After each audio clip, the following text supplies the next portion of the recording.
Welcome to BN9 news. నా పేరు శాలిని. ముందుగా బులెటిన్ లో హెడ్లైన్స్.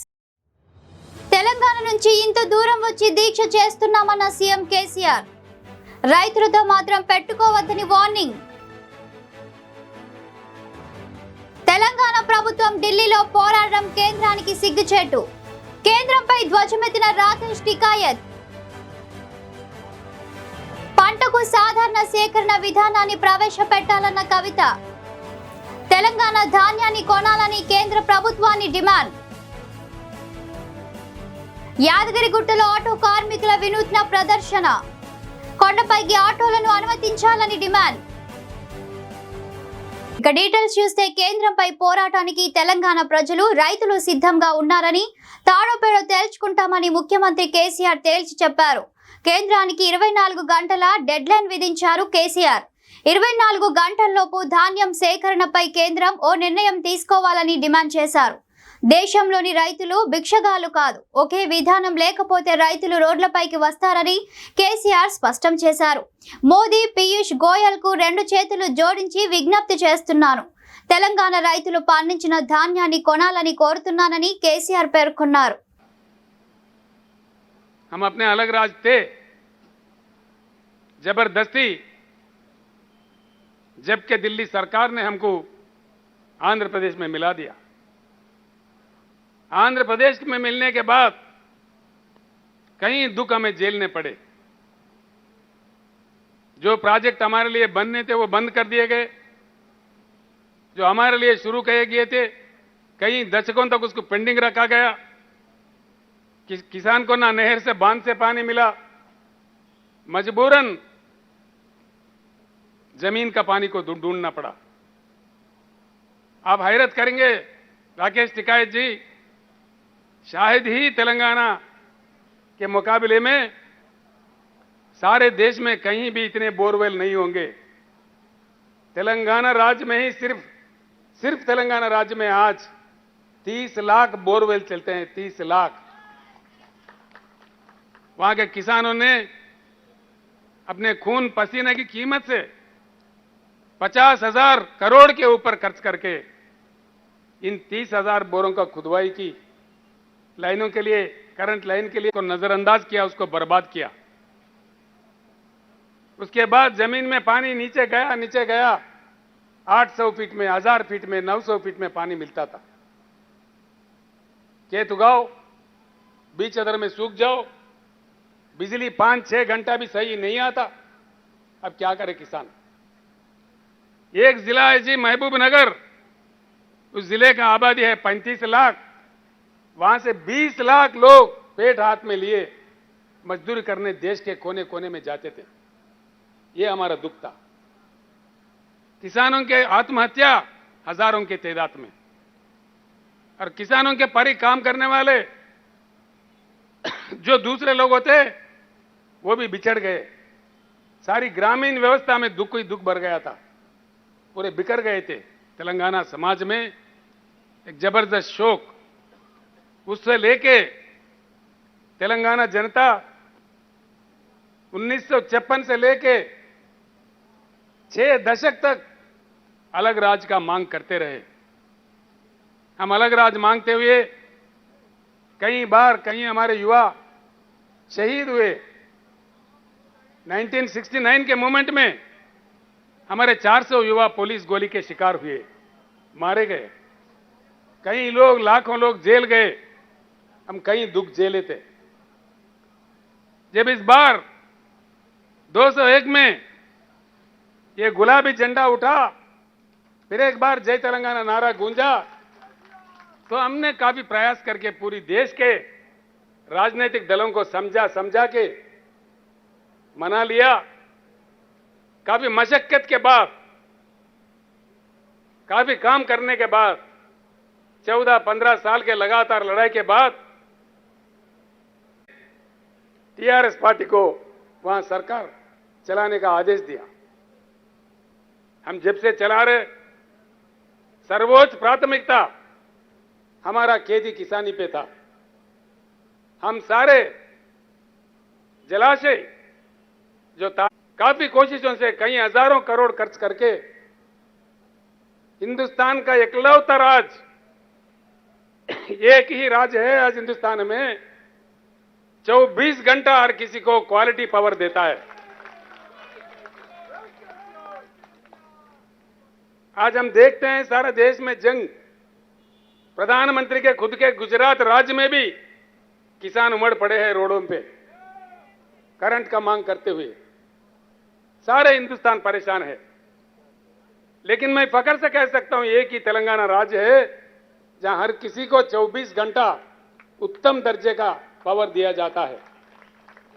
और खास तौर पर आपने अपने भाषण में जो कहा, किसानों के लिए 24 घंटा मुफ्त करंट देने वाला एक ही एक राज्य है हिंदुस्तान में, तेलंगाना राज्य। రైతు వ్యతిరేక నిర్ణయాలు తీసుకుంటున్న కేంద్ర ప్రభుత్వంపై జాతీయ రైతు ఉద్యమ నాయకుడు రాకేష్ టికాయత్ తీవ్ర స్థాయిలో ధ్వజమెత్తారు. ధాన్యం సేకరణపై ఢిల్లీలోని తెలంగాణ భవన్ వేదికగా టీఆర్ఎస్ పార్టీ చేపట్టిన నిరసన దీక్షలో రాకేష్ టికాయత్ పాల్గొని ప్రసంగించారు. उनका भी धन्यवाद जो यहाँ पे लोग आए हैं, जो फार्मर्स आए हैं, जो किसान हैं, जो राइतू हैं, उनका धन्यवाद। जो मेरी बहनें बैठी हैं इनका धन्यवाद। पूरे पुलिस प्रशासन और जो मीडिया के लोग हैं उन सबका धन्यवाद। और सबसे बड़ा धन्यवाद आज तेलंगाना सरकार का है कि जो लड़ाई पिछले 13 महीने से हमने दिल्ली में लड़ी, आज उस लड़ाई को साक्षात होते हम देख रहे हैं कि कोई स्टेट की सरकार आज किसान के इशू पे दिल्ली में इस देश के किसान के साथ में आई। और इशू कोई और नहीं है, इशू है फसलों के दाम के सवाल पे। जो 13 महीने भारत सरकार को बात बताई कि हमारे फसलों के दाम चाहिए, हमको एमएसपी गारंटी कानून चाहिए। पूरे देश में जो 23 फसलें हैं, जो दूसरी और फसलें भी हैं, उन पे भी एमएसपी चाहिए। किसान को लाभकारी मूल्य चाहिए। लेकिन जो भारत सरकार है 13 महीने के आंदोलन में भी उसकी समझ में नहीं आई। ये कई मुख्यमंत्री अभी आए जिन्होंने किसान के इशू पे बातचीत की। छत्तीसगढ़ के मुख्यमंत्री गए तो उन्होंने सिफारिश करी कि जब आपकी भारत सरकार से बातचीत हो तो हमारी फाइल रुकी हुई है, उस फाइल की भी बात करना।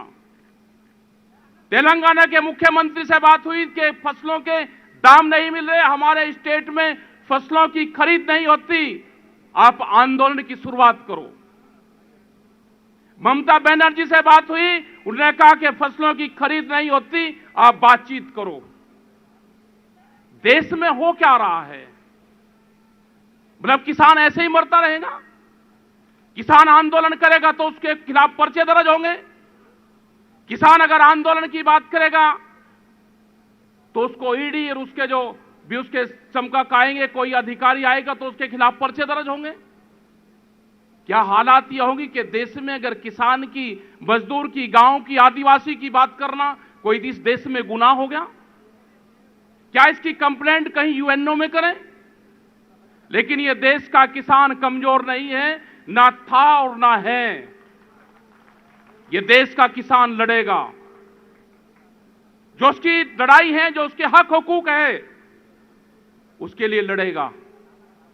న్యూఢిల్లీలోని తెలంగాణ భవన్ వద్ద టీఆర్ఎస్ చేపట్టిన దీక్షలో సీఎం కేసీఆర్, తెలంగాణ మంత్రులు సహా ఎంపీలు, ఎమ్మెల్యేలు పాల్గొన్నారు. ధాన్యం సేకరణలో ఒకే విధానం ఉండాలని డిమాండ్ చేస్తున్నారు.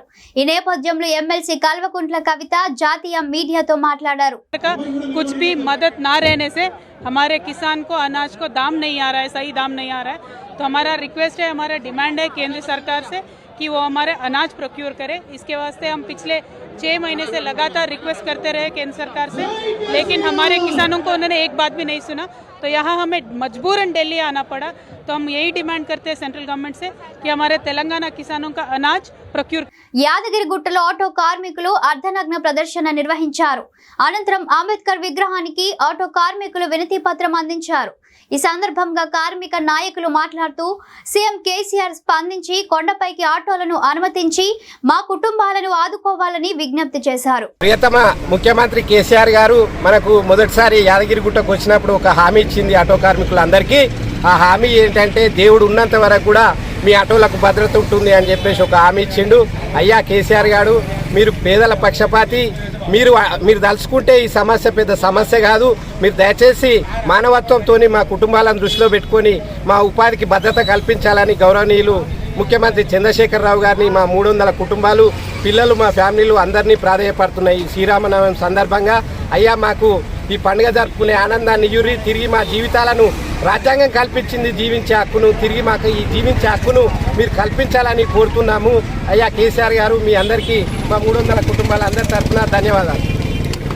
ఈరోజు గత 14 రోజుల నుంచి కొండపైకి మా ఆటోలు వెళ్లకుండా ఈవో గీతా మేడం మా ఆటోలను ఆపేసింది. ఈరోజు మేము తిన్నామంటే మాకు తిండికి లేదు. ఆటో ఫైనాన్స్ వాళ్ళు తెచ్చుకున్నాం, ఆటో ఫైనాన్సులు కట్టాలి. ఫైనాన్స్ ఆఫీసర్లు ఇంటికి వచ్చి ఆటోలు గుంజుకుపోతామంటున్నారు. ఈరోజు మన తెలంగాణ రాష్ట్రంలో ఆటో కార్మికులకు పెద్దపీట వేసిన కేసీఆర్ గారు ఈరోజు ఈ ఆటో డ్రైవర్లను యాదగిరిగుట్టలో నడి రోడ్డు మీద వేశారు. మా బతుకులు ఏంది సారు? మా పిల్లలు, మేము, మా కుటుంబాలు నడి రోడ్డు మీదకి వచ్చినాం. లాస్ట్కు నిన్న మేము పిచ్చమెత్తుకున్నాం. ఇవాళ నడి రోడ్డు మీద మేము బట్టలిప్పి అర్ధనగ్నంగా తిరుగుతున్నాం. అయినా కూడా మా బతుకులు మారాలంటే కేసీఆర్ గారు మమ్మల్ని చాలా దయతల్చండి. భద్రాచలం శ్రీ సీతారామచంద్రస్వామి వారిని దర్శించుకోవడం పూర్వజన్మ సుకృతమని తెలంగాణ గవర్నర్ తమిళిసై అన్నారు. గవర్నర్ దంపతులు సీతారాముల స్వామి వారిని దర్శించుకొని ప్రత్యేక పూజలు చేశారు. అనంతరం తమిళిసై మాట్లాడుతూ భక్త రామదాసు నిర్మించిన ఆలయాన్ని, సీతారాములను దర్శించుకోవడం చాలా సంతోషంగా ఉందన్నారు.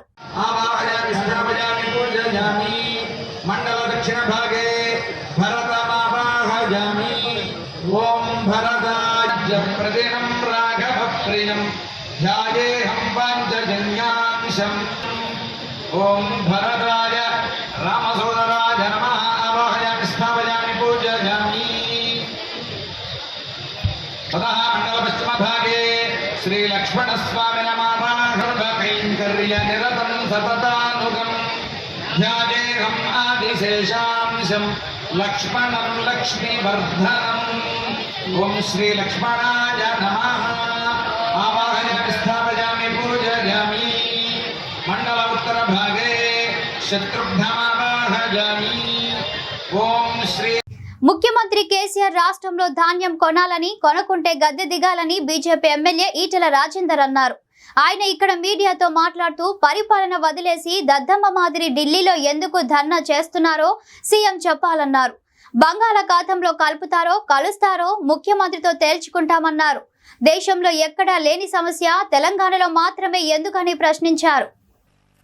అనేక మాటలున్నాయి, కానీ మొట్టమొదటి మాట ఇందిరా పార్క్ ధర్నా చౌక్లో భారతీయ జనతా పార్టీ ఎందుకు ధర్నా చేస్తుందో సమాధానం చెప్పాలి. ఆయన 10 ప్రశ్నలు సంధించిండు. అందులో ఒక ప్రశ్న, మనం ఎందుకు ధర్నా చేస్తున్నామో చెప్పాలి. నేను అడుగుతున్న ఆయన్ని, ఈ రాష్ట్రంలో అధికారం చెలాయించమని, అన్ని వర్గాల ప్రజలని చల్లగా చూడమని నీకు అధికారం ఇస్తే చాతకాక చేవలేక దద్దమ్మలాగా ఎందుకు రాష్ట్రాన్ని వదిలిపెట్టి ఇవాళ ఢిల్లీలో ధర్నా చేస్తున్నావో చెప్పగలవా కేసీఆర్ గారు అని చెప్పి మేము సవాల్ చేస్తున్నాం. ఇక్కడ మీకు ఐడియా ఉండాలి, ఈ దేశం ప్రజాస్వామ్య దేశం. ఇది అధికారంలో ఉండే పార్టీ, ప్రతిపక్షంలో ఉండే పార్టీ. అధికారంలో ఉండే పార్టీకి ప్రజల సమస్యలు అర్థం చేసుకొని పరిష్కరించే బాధ్యత అప్పచెప్తారు. ప్రతిపక్షంలో ఉండే పార్టీకి అధికార పార్టీ ప్రజల్ని వేధిస్తున్నప్పుడు సమస్యలు పరిష్కరించకుండా తాత్సారం చేస్తున్నప్పుడు ప్రశ్నించే సత్తా, ప్రశ్నించే అధికారం ప్రతిపక్ష పార్టీకి ఉంటుంది. ఇవాళ భారతీయ జనతా పార్టీ ఈ రాష్ట్రంలో ప్రతిపక్ష పార్టీ కాబట్టే ఇవాళ ఇక్కడ ధర్నా చేస్తున్న విషయం మర్చిపోక ముఖ్యమంత్రి అని చెప్పి హెచ్చరిస్తా ఉన్నాం. ఇవాళ భారతీయ జనతా పార్టీ దేశాన్ని పరిపాలిస్తున్న పార్టీ, కానీ భారత రాజ్యాంగం కానీ భారత ప్రభుత్వానికి కానీ ఒకటే లక్షణం ఉంటుంది, అన్ని రాష్ట్రాలను సమానంగా చూసే లక్షణం, అన్ని వర్గాల ప్రజానీకాన్ని సమానంగా చూసే బాధ్యత ఉండదు తప్ప ఒక్కొక్క రాష్ట్రానికి ఒక్కొక్క పద్ధతి, ఒక్కొక్క వర్గానికి ఒక్కొక్క పద్ధతి అమలు చేసే బాధ్యత కేంద్ర ప్రభుత్వానికి ఉండదు. ఇంతమంది రఘునందన్ గారు చెప్పిన ఒక మాట, 28 రాష్ట్రాలలో మొత్తం ఈ దేశంలో 29 రాష్ట్రాలుంటే అందులో 28 రాష్ట్రాలలో లేని సమస్య ఒక్క తెలంగాణ రాష్ట్రంలో ఎందుకుందని చెప్పి అడిగిందో దానికి సమాధానం చెప్పగలవా అని చెప్పి ఇవాళ ముఖ్యమంత్రి గారు నేరుగా అడుగుతా ఉన్నా. అసలు కథ ఇంతకుముందు చాలామంది భక్తులు ఒక మాట చెప్పిండు, అయ్యా నీకు హుజురాబాద్ ఎన్నికల తర్వాతనే ఎందుకు నీకు పూనకం వచ్చింది అని.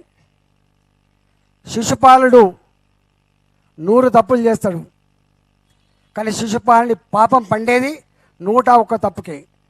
101 గెలుపు ఇవాళ హుజురాబాద్ కాబట్టి, 101 సమస్యకు పరిష్కారం హుజురాబాద్ కాబట్టే ఇవాళ హుజురాబాద్ గెలిచిన తర్వాత ఇవాళ ఆయనకు మైండ్ బ్లాంక్ అయిపోయి ఏం చేయాలో ఏం చేస్తుంటోయక ఇలా ఆ మాట మాట్లాడుతున్నాడు, ఆ పనింతా కూడా చేస్తున్నాడని చెప్పి రఘునందన్ గారు చెప్పింది కరెక్ట్. అది మేడ్చల్ జిల్లా కండ్లకోయలోని మంత్రి మల్లారెడ్డికి చెందిన సిఎంఆర్ కాలేజీ ఇంజనీరింగ్ విద్యార్థిని అనుమానాస్పద మృతి చెందాడు. ఈ ఘటనపై పలు అనుమానాలున్నాయని కాంగ్రెస్ పార్టీ నేతలు ఆందోళనకు దిగారు. కాలేజీ ముందు టీపీసీసీ సీనియర్ అధికార ప్రతినిధి సింగిరెడ్డి హరివర్ధన్ రెడ్డి, ఇతర కాంగ్రెస్ నాయకులు, విద్యార్థి సంఘాల నాయకులు ధర్నా నిర్వహించారు. ఈ సందర్భంగా హరివర్ధన్ రెడ్డి మాట్లాడుతూ విద్యార్థి మృతికి కారకులైన సిఎంఆర్ కాలేజీ యాజమాన్యం పైన వెంటనే చర్యలు తీసుకోవాలని డిమాండ్ చేశారు. సిఎంఆర్ కాలేజీలో ఒక అమ్మాయి చనిపోతే దాన్ని ఆత్మహత్యగా చిత్రీకరించి యాజమాన్యం పెద్ద గేమ్ ఆడుతూ ఉంది. దీన్ని వెంటనే చర్య తీసుకొని ఈ యొక్క వీళ్ళందరూ కూడా పోలీసులను అడ్డం పెట్టుకొని మరి కేసును మాఫీ చేసుకోవడానికి ప్రయత్నం చేస్తున్నారు. ఒక పేద విద్యార్థిని హుజురాబాద్ నుంచి వచ్చి ఇక్కడ కాలేజీలో చదువుకుంటుంటే ఏం జరిగిందో చెప్పారు. 28 గంటలు దాటిన తర్వాత వాళ్ళ పేరెంట్స్ చెప్తే వాళ్ళ పేరెంట్స్ చెప్పి వాళ్ళకి తెలియకుండానే అది మార్చరికి తరలించడం జరిగింది. వెంటనే యాజమాన్యం మీద చర్యలు తీసుకోవాలని, మంత్రి మల్లారెడ్డిని బర్తరఫ్ చేయాలని మేము డిమాండ్ చేస్తా ఉన్నాం. వెంటనే ఆ కుటుంబానికి న్యాయం చేయాలని ఈ సందర్భంగా కోరుకుంటా ఉన్నాం. ఈరోజు ఇక్కడ ఒక చనిపోతే యాజమాన్యం సమాధానం చెప్పకుండా పోలీసులతో దౌర్జన్యం చేసి ఏం జరిగిందో తెలియదు, ఏం చేసిరో తెలియదు. వెంటనే వీళ్ళ మీద కేసు పెట్టాలంటే కూడా పోలీసులను పెట్టి దౌర్జన్యంగా ఈరోజు మనం అరెస్ట్ చేయడం జరిగింది. దీన్ని తీవ్రంగా ఖండిస్తున్నాం. వెంటనే దీని మీద విచారణ జరిపించాలని ప్రభుత్వాన్ని డిమాండ్ చేస్తున్నాం. మల్లారెడ్డిని వెంటనే బర్తరఫ్ చేయాలని డిమాండ్ చేస్తా ఉన్నాం. ఇది ఎంత అన్యాయం అంటే ఒక పేద విద్యార్థులు వచ్చి ఇక్కడ చదువుకుంటా ఉంటే వాళ్ళ మీద ఏం దౌర్జన్యం జరిగిందో తెలియదు, ఏం చేసిందో తెలియదు. మేనేజ్మెంట్ భయప్రాంతం చేసి అక్కడ విద్యార్థులను ఇక్కడ అందరినీ కూడా భయప్రాంతం చేసి విపరీతమైనటువంటి పోలీసులు పెట్టి ఇది దౌర్జన్యం చేయడం అనేది మేము తీవ్రంగా ఖండిస్తా ఉన్నాం. వెంటనే చర్యలు తీసుకోవాలని మేము డిమాండ్ చేస్తా ఉన్నాం.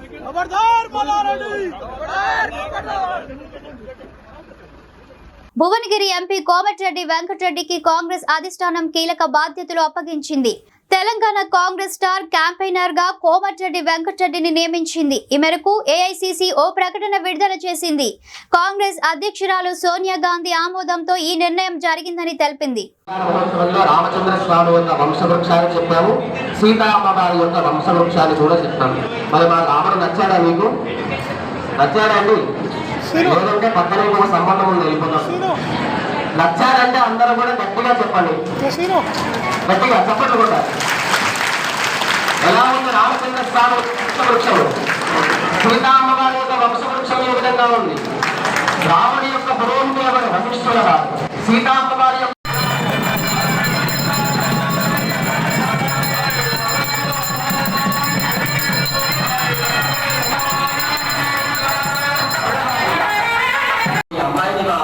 చేస్తున్నారు కాబట్టి అందరూ కూడా రెండు చేతులు జోడించి పైకి నమస్కారం చేసి చెప్పండి.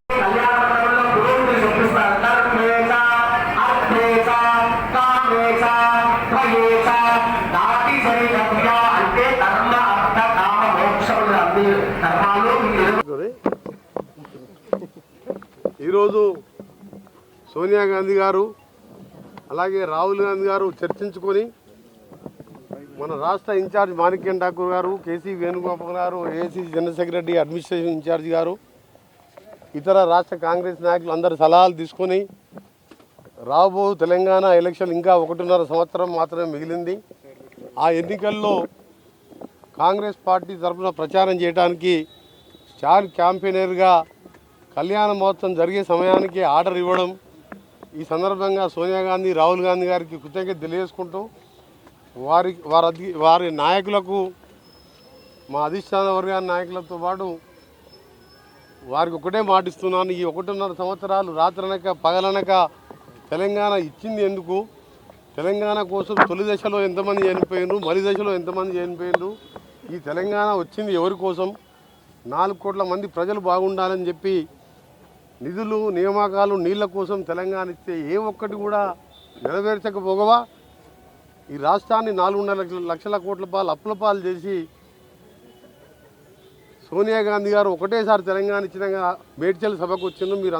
మీరు ఎలక్ట్రానిక్లో, మీడియాలో, పేపర్లో చూశారు. ఇప్పటికి కూడా అందరూ కూడా మరొకసారి చూడండి. ఆమె ఒకటే అన్నది, ఆంధ్రప్రదేశ్లో కాంగ్రెస్ పార్టీ మొత్తం పోతుందని తెలిసినా హైదరాబాద్తో కూడిన తెలంగాణ ఎందుకు ఇచ్చానంటే ఇవాళ 4 కోట్ల మంది బాగుండాలని ఇస్తే ఇవాళ 4 కుటుంబాలు మాత్రమే బాగున్నాయి, అందరు ఎవరికి ఏం ఒరిగిలేదని నా గుండె తప్పించిపోయిందని చెప్పి ఒక మేడ్చల్ ఒకటే సభకు వచ్చిన ఈ 9 ఏళ్లలో ఆమె అన్న మాట ఇప్పటికీ ఎప్పుడు కూడా నాకు మైండ్లో అదే అవుతుంది. మేమందరం పోరాడింది సకల జనులు 1100 మంది ఆత్మ బలిదానాలు, శ్రీకాంతాచారి, మన నల్గొండ ముద్దుబిడ్డ మొదలు పెట్టుకొని సొంత పార్టీని ఎదిరించిన నాలాంటి నాయకులు మంత్రి పదవి సైతం వదిలిపెట్టి పిల్లలు చనిపోవద్దు, నువ్వు ఇచ్చిన మాట కట్టుబడి తెలంగాణ ఇవ్వాలని చెప్పి సోనియా గాంధీ ఒత్తిడి తీసుకొచ్చి ఆ రోజు నా వంతు పాత్ర పోషించాను. కానీ ఎందుకంటే ఇన్ని రోజులు ఎంపీగా ఉంటే ఆ ప్రాంతానికే ఉన్నా. ఇప్పుడు స్టార్ క్యాంపెయినర్గా తెలంగాణ మొత్తం తిరుగుతూ ఎక్కడెక్కడ ఏం చేస్తున్నా ఇవన్నీ బయట పెడతా. అందులో చివరిగా చెప్పేది ఏంటంటే దళితులు 40-50 ఏళ్ళ కింద దళితుల కోసం మేము భూములు ఇస్తే ఇదే తొర్రూరు, కుంట్లూరు పొద్దున ఇవాళ పోయి ధర్నా చేసి వచ్చిన, శ్రీరామనవైనా సరే ధర్నా చేసి వచ్చిన. 80 ఎకరాలు తొర్రూరులో భూమి ఇస్తే 80 మంది రైతులకు ఆ 20 కోట్ల ఎకరం భూమి అయిందని చెప్పి గుంజుకొని పోలీసులను పెట్టి దాన్ని యాక్షన్ చేసిండ్రు. యాదాద్రి భువనగిరి జిల్లా చౌటుప్పల్ మున్సిపాలిటీ కేంద్రంలోని శ్రీ సీతారామచంద్ర స్వామి కళ్యాణ మహోత్సవం అంగరంగ వైభవంగా జరిగింది. చౌటుప్పల్ పురపాలక కేంద్రంలోని గాంధీ పార్క్ కళ్యాణ శోభతో కలకలలాడింది. మంగళ వాయిద్యాల నడుమ శ్రీ సీతారామచంద్ర స్వామి వారి కళ్యాణం అత్యంత వైభవపేతంగా జరిగింది. స్వామివారి కళ్యాణం తిలకించడానికి అశేష భక్తజనం వచ్చారు.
రాక్ స్టార్ యష్ KGF2 చిత్ర బృందం తిరుమల శ్రీవారిని దర్శించుకున్నారు.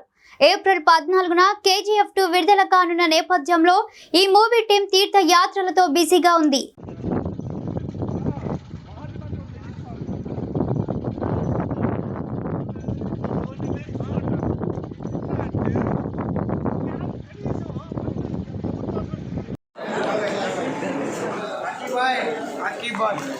Welcome to good evening.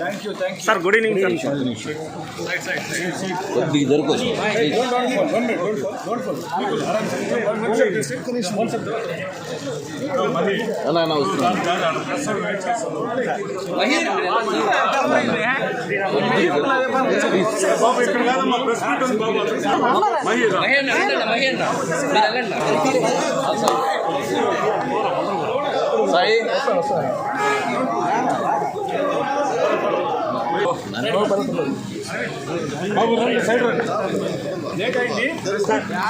Phone తినేనా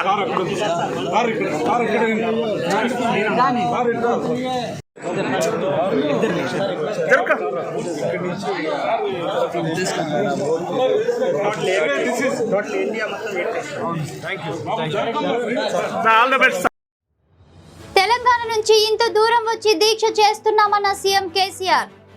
రైతులతో మాత్రం పెట్టుకోవద్దని వార్నింగ్. తెలంగాణ ప్రభుత్వం ఢిల్లీలో పోరాడడం కేంద్రానికి సిగ్గుచేటు. కేంద్రంపై ధ్వజమెత్తిన రాకేష్ టికాయత్. పంటకు సాధారణ సేకరణ విధానాన్ని ప్రవేశపెట్టాలన్న కవిత. తెలంగాణ ధాన్యాన్ని కొనాలని కేంద్ర ప్రభుత్వాన్ని డిమాండ్. యాదగిరిగుట్టలో ఆటో కార్మికుల వినూత్న ప్రదర్శన. కొండపైకి ఆటోలను అనుమతించాలని డిమాండ్.